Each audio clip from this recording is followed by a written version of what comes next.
तो है गाइस, आज की इस वीडियो में हम बात करने वाले हैं कि मोबाइल फ़ोन रिपेयरिंग में जो है किस तरीके का जॉब मिलता है और उसमें किस तरीके से जो सैलरी है वो मिलता है और कितना सैलरी जो है मिलता है मोबाइल फ़ोन रिपेयरिंग जॉब में।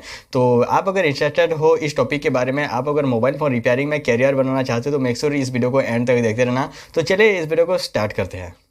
गाइस देखो, मोबाइल फ़ोन रिपेयरिंग में जो है दो तरीके से काम होता है। एक है सॉफ्टवेयर का काम, दूसरा है हार्डवेयर का काम। यहाँ पे आप किसी भी ट्रेनिंग इंस्टीट्यूट में जाके ट्रेनिंग करो, कहीं पे भी आप मोबाइल फ़ोन रिपेयरिंग सीखो, आप दोनों ही फील्ड में जो एक्सपर्ट है वो नहीं बन सकते। हाँ, यहाँ पे आप सॉफ्टवेयर का काम कर सकते हो, हार्डवेयर का काम जो है कर सकते हो, बट हार्डवेयर में आप अगर एक्सपर्ट रहोगे, एक्सपर्ट बनना चाहोगे, एक्सपर्ट बनोगे तो आप सॉफ्टवेयर का जो लाइन है उसमें एक्सपर्ट नहीं बन पाओगे। अगर सॉफ्टवेयर का लाइन में आप अगर जो एक्सपर्ट है वो बनना चाहोगे तो आप हार्डवेयर को जो है स्किप कर दोगे। ऐसा काम होता है मोबाइल फ़ोन इंडस्ट्री में। यहाँ पे आप सॉफ्टवेयर का काम भी कर सकते हो, हार्डवेयर का काम भी कर सकते हो, बट एक्सपर्ट जो एक होता है ना, वो आप दोनों फील्ड में नहीं बन सकते। आपको किसी एक पर्टिकुलर फील्ड में जो है सॉफ्टवेयर या फिर हार्डवेयर के फील्ड में जो है एक्सपर्ट बनना पड़ेगा। तो यहाँ पे दोनों फील्ड को लेके अलग अलग जो जॉब है, अलग अलग जो सैलरी है वो मिलता है। तो यहाँ पे सबसे पहले अगर हम बात करें हार्डवेयर फील्ड के बारे में, तो यहाँ पे मान लो आपने किसी इंस्टीट्यूट में जाके जो ट्रेनिंग है वो ले लिया, तो यहाँ पे इंस्टीट्यूट वालों का जो ब्रांड के पास में, यानी जो भी सर्विस सेंटर होता है, कुछ सर्विस सेंटर के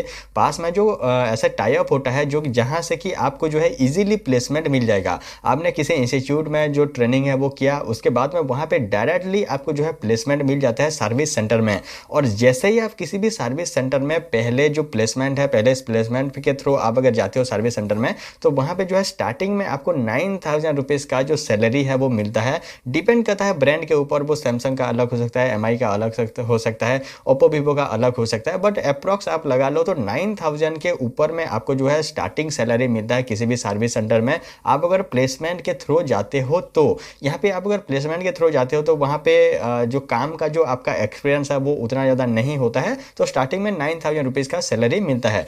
धीरे धीरे करके आपका काम जैसे ही एक्सपीरियंस होता जाएगा, आपका जो सैलरी है वो बढ़ता बढ़ता जाता है।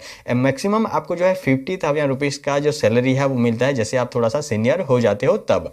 यहाँ पे और एक बात उठता है कि आप किसी ट्रेनिंग इंस्टीट्यूट में जाके ट्रेनिंग किए, उसके बाद में वहाँ पे जो प्लेसमेंट का ऑप्शन है वो आपको नहीं मिला, तो उस केस में आप क्या कर सकते हो, आप जैसे ही अपना ट्रेनिंग कंप्लीट करते हो किसी इंस्टीट्यूट में, उसके बाद में जो जिस भी सर्विस सेंटर में जॉब के लिए ऑप्शन है उस सर्विस सेंटर में आप फॉर्म फिलअप कर सकते हो, इंटरव्यू वहाँ पर दे सकते हो, मुझे जॉब करना है बोल के। वहाँ पर आप इजीली आपको जो जॉब है वो मिल जाता है। यहाँ पर जॉब मिलना बहुत ही ज़्यादा आसान होता है सर्विस सेंटर में, बस जॉब की जो रिक्वायरमेंट है वो होना चाहिए सर्विस सेंटर में। यहाँ पे इतने सारे ब्रांड हैं तो किसी भी सर्विस सेंटर में आप अटैच हो सकते हो, और सारे जो सर्विस सेंटर होते हैं उसमें आपको मैक्सिमम जो है 50,000 से अंडर में जो है सैलरी मिलता है, और स्टार्टिंग जो है 9,000 रुपीज़ से स्टार्टिंग हो जाता है। चाहे आप सॉफ्टवेयर में काम करो चाहे हार्डवेयर में काम करो, धीरे धीरे करके जैसे आप सीनियर होगे तो आपका जो सैलरी है वो बढ़ेगा। तो यहाँ पे काफ़ी सारे लोग मुझे इंस्टाग्राम पे पूछ रहे थे कि मोबाइल फ़ोन रिपेयरिंग में जो जॉब सैलरी है वो कितना कितना है। तो गाइस उम्मीद है आपको पता चल चुका होगा। फिर भी कोई भी सवाल या फिर सुझाव है तो नीचे कमेंट में या फिर इंस्टाग्राम में मुझे पूछ सकते हो।